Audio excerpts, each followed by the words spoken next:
Chers amis, je suis vraiment content de pouvoir vous retrouver pour une petite vidéo. Avant que l'on ait à nouveau au Portugal une coupure d'électricité, on va en profiter pour envoyer une vidéo. Bon, je ne crois pas qu'on aura à nouveau une coupure d'électricité comme ça, au moins pas de sitôt.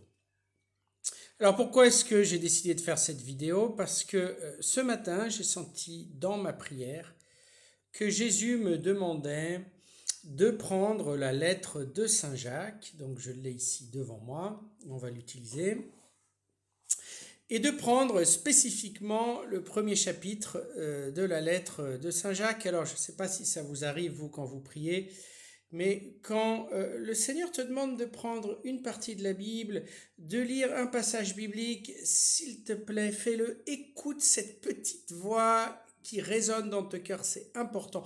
Habitue-toi à écouter et à suivre cette petite voix qui résonne dans ton cœur et à faire ce qu'elle te demande de faire. C'est comme ça que tu vas grandir aussi dans le prophétique et dans ta capacité d'entendre la voix de Dieu dans ton cœur. Parce que souvent les gens pensent qu'ils ne sont pas capables d'entendre Dieu. Pourquoi? Parce qu'ils ne prennent pas au sérieux cette petite voix.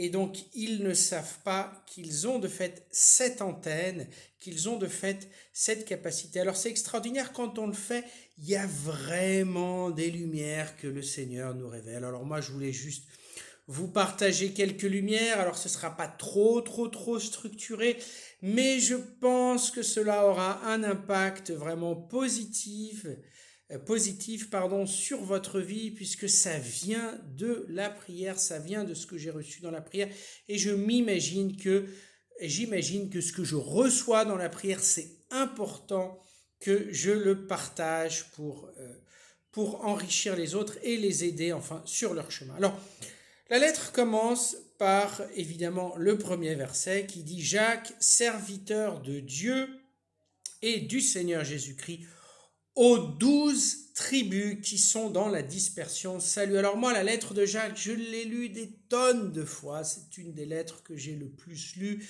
Je l'apprécie particulièrement. Et évidemment, j'ai lu ce premier verset plein de fois, mais pour la première fois, j'ai vraiment remarqué à qui est dirigée cette lettre.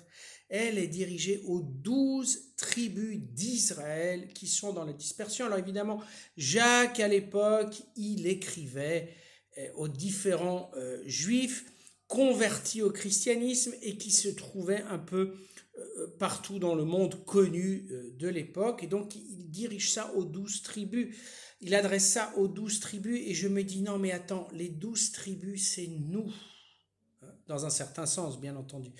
C'est nous. Nous sommes un petit reste de chrétiens qui sont dispersés dans un monde qui n'a plus tellement la foi ou s'ils ont la foi, c'est une foi qui souvent a été manipulée, c'est une foi qui souvent a été adultérée, c'est souvent une foi qui a perdu sa puissance, c'est souvent une foi qui ne s'appuie plus vraiment sur l'évangile, mais qui s'appuie sur d'autres théories, sur d'autres trahisons, pour d'autres traditions par contre, pardon pour le lapsus lingué, tradition et trahison, mais qui s'appuie sur des traditions qui sont parfois très humaines.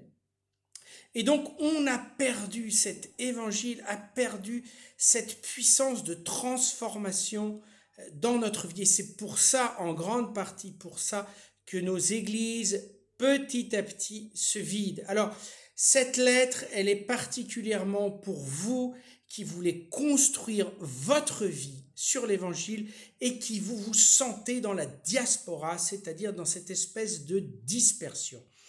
Et alors au verset 2, il dit: ne voyez qu'un sujet de joie, mes frères.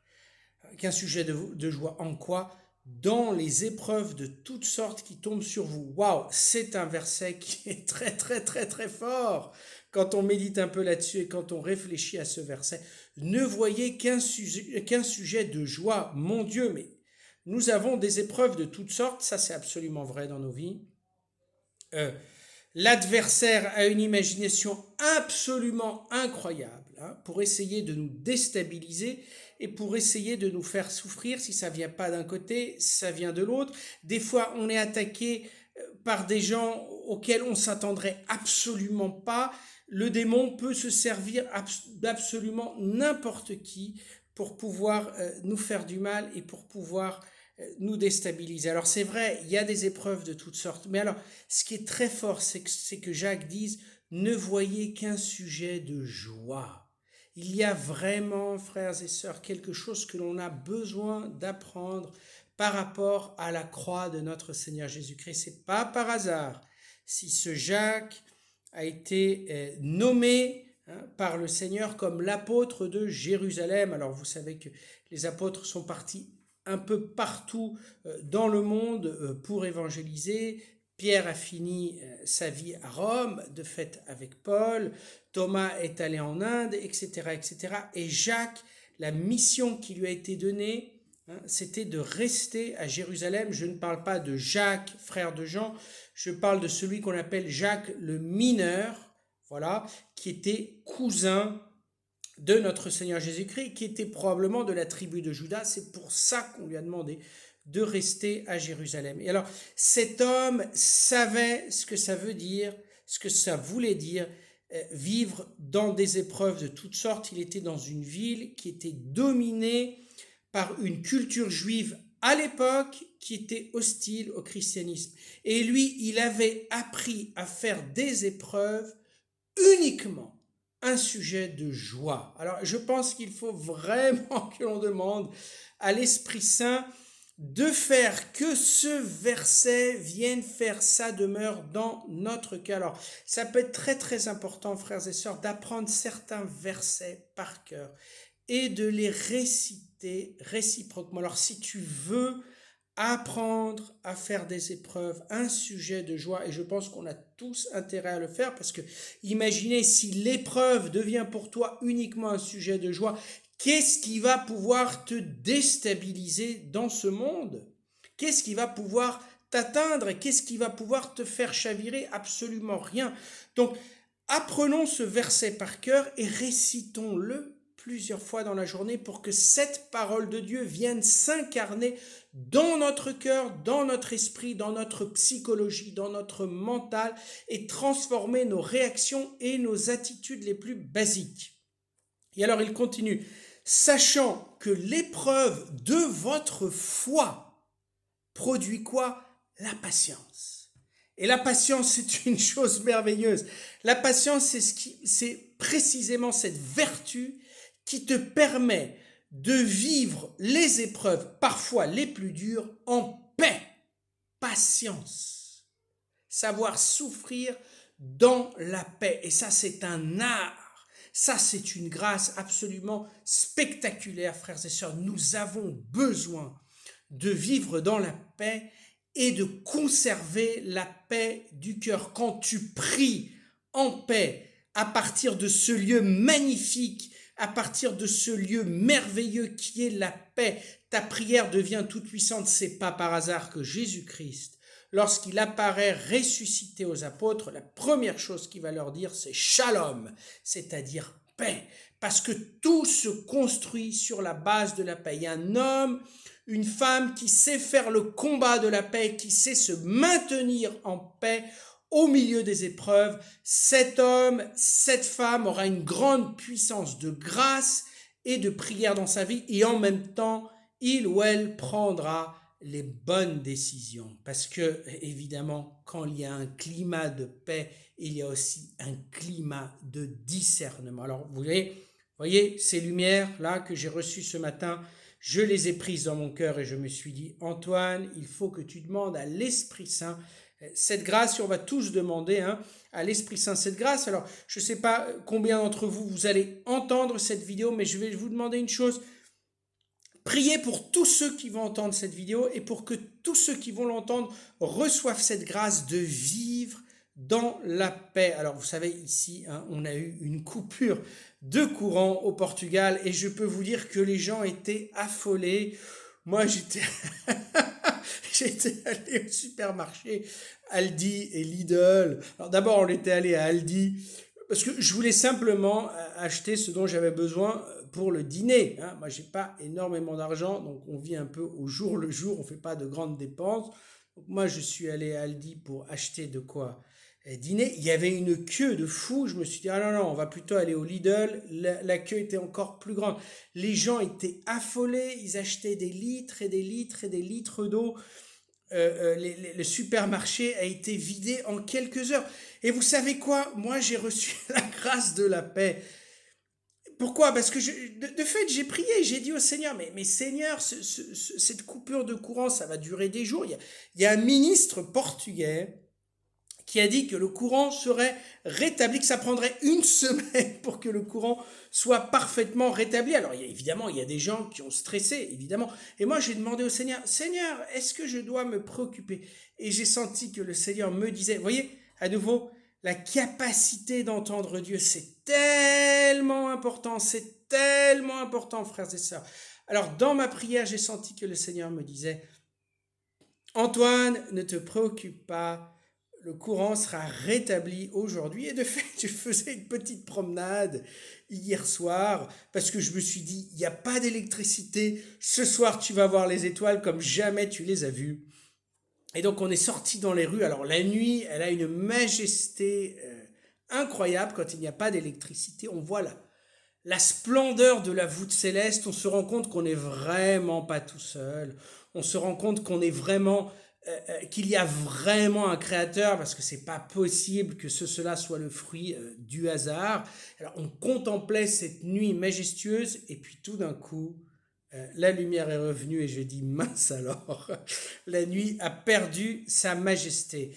Mais ce qui est important de retenir, c'est ça, il faut se maintenir en paix. Et en écoutant la voix du Seigneur qui nous parle, on se maintient en paix, on ne rentre pas dans la panique, on ne rentre pas dans la phobie, on est protégé par Dieu.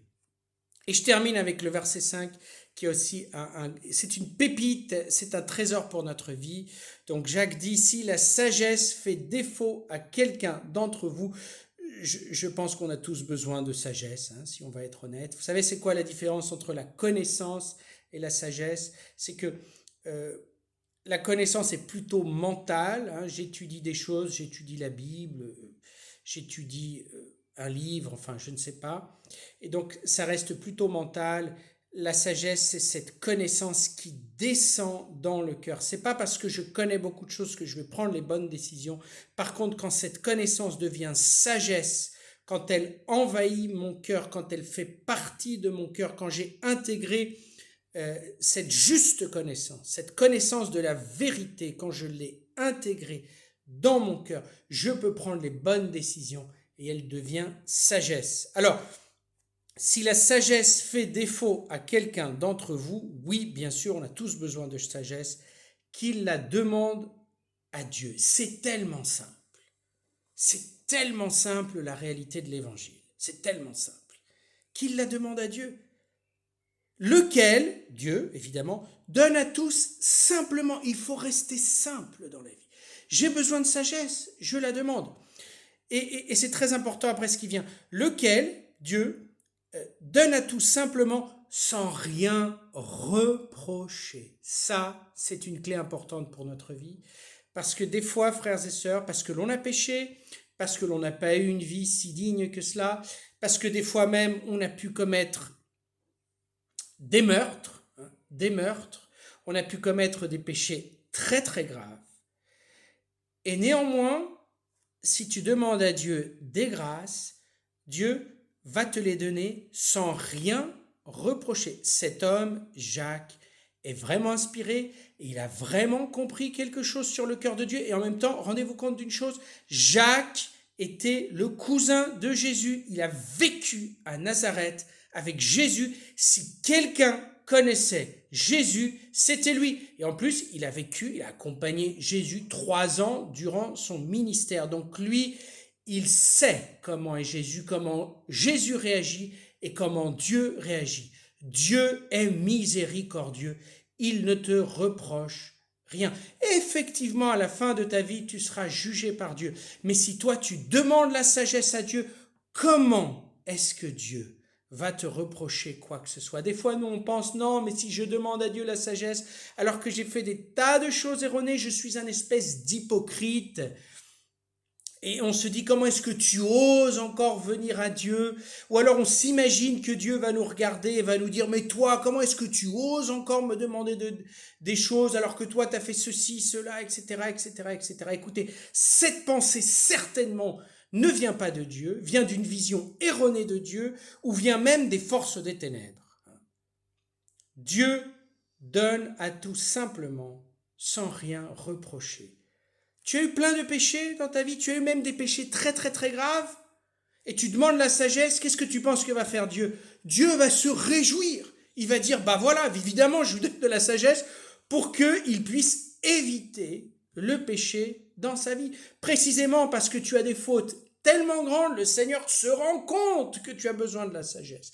Et évidemment qu'il ne va pas te faire de reproches parce qu'il veut que tu reviennes et que tu lui demandes à nouveau cette grâce de la sagesse. Parce que lui, il veut te la donner petit à petit, petit à petit. Ça, c'est très, très, très important, frères et sœurs. Et donc Jacques termine par dire, et elle lui sera donnée, sans aucun doute. Et après au verset 6, il dit même, mais qu'il demande avec foi sans hésiter, c'est-à-dire, elle lui sera donnée sans aucun doute. Frères et sœurs, réjouissons-nous. Nous avons un don merveilleux, un Dieu, merveilleux. Alors, voilà ce que je voulais très très simplement et très spontanément vous partager. J'espère que cela sera d'utilité dans votre vie. Mais voilà, c'est ce que j'avais reçu dans la prière. Et ce que l'on a reçu dans la prière, c'est toujours précieux, c'est toujours merveilleux et c'est toujours enrichissant. Soyez abondamment bénis.